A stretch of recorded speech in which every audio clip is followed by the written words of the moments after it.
Donc la relation aujourd'hui entre le programme national de mise à niveau et le programme PME2, donc aujourd'hui nous sommes vraiment en synergie.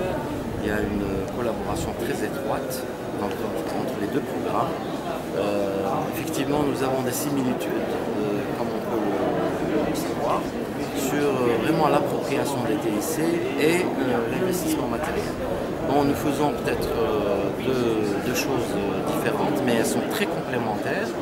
Et ce qu'on fait aujourd'hui, qui est très important, c'est qu'on croise les informations donc, entre nous et le PME2 en matière de mise à niveau. C'est-à-dire que si on a des dossiers qui doivent aller à PME2, donc on les oriente. S'il y a des dossiers de PME2 qui doivent venir au programme, donc ça se fait. Et ça, c'est vraiment déjà un premier esprit de collaboration important.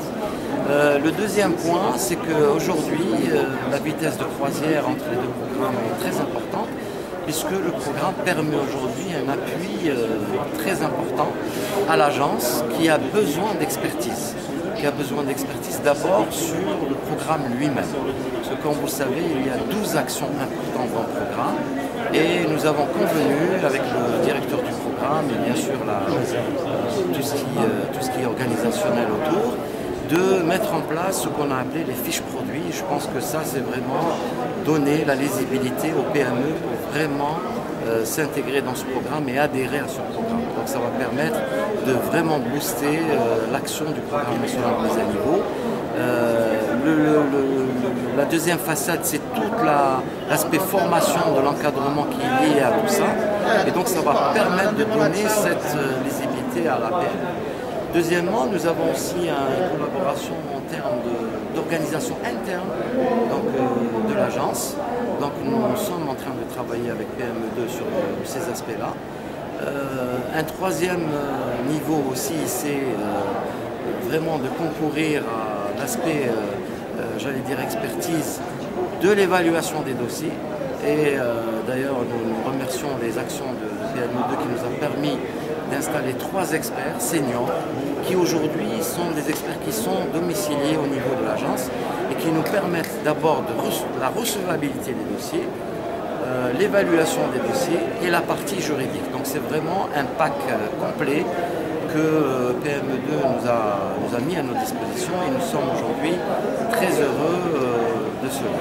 Plus un peu toute l'expertise qui est autour, donc les experts seniors à qui on demande du travail, pas plus tard que ces derniers temps, nous avons demandé par exemple des benchmarks mis à niveau au niveau de la Tunisie notamment, au niveau de plusieurs pays différents du nôtre.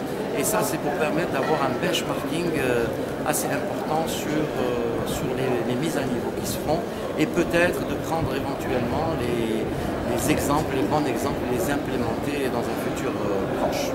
Alors pour la relance économique en Algérie, l'État et les pouvoirs publics sont en train de mettre des efforts très importants sur la partie industrielle. Il faut que l'Algérie redore son blason d'industrie. Donc l'industrie doit avoir sa place au niveau de l'espace économique algérien. Et à travers bien sûr des branches très importantes aujourd'hui, notamment la mécanique, qui pour nous aujourd'hui est une branche très importante. Et le programme contribue à cela puisqu'il lance justement avec PME2, avec l'expertise de PME2, 3 dossiers d'appel d'offres, donc 3 DAO, sur les études de branche d'activité, sur les études générales de Wilaya et sur le positionnement stratégique des branches.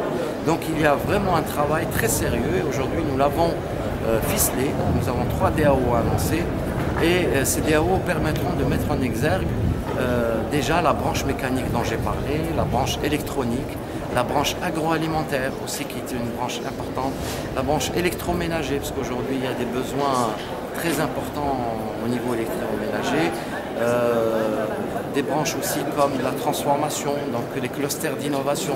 Donc toutes ces études de branches vont nous permettre d'aller de l'avant sur la relance économique, sur le tissu industriel et nous voulons vraiment redorer de la valeur à notre industrie, l'industrie manufacturière bien sûr pour les PME, parce que c'est des petites et moyennes industries, et sur la partie aussi agroalimentaire qui, comme vous le savez, représente un chiffre d'affaires assez important.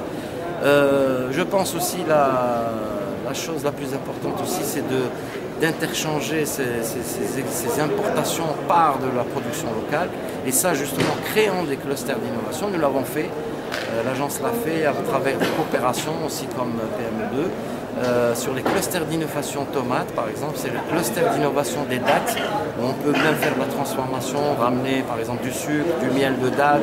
Donc tout ça va contribue déjà à cette élasticité de ce tissu industriel et cet engouement à créer aussi l'entreprise dans ces domaines. Si ces domaines sont des créneaux porteurs, je pense qu'il y aura énormément d'entreprises qui seront créées, et nous voulons plus créer des entreprises innovantes que des entreprises classiques. Innovantes dans le sens de l'industrie qui va vraiment produire, qui va mettre en place de l'emploi, qui va donner une valeur ajoutée, etc.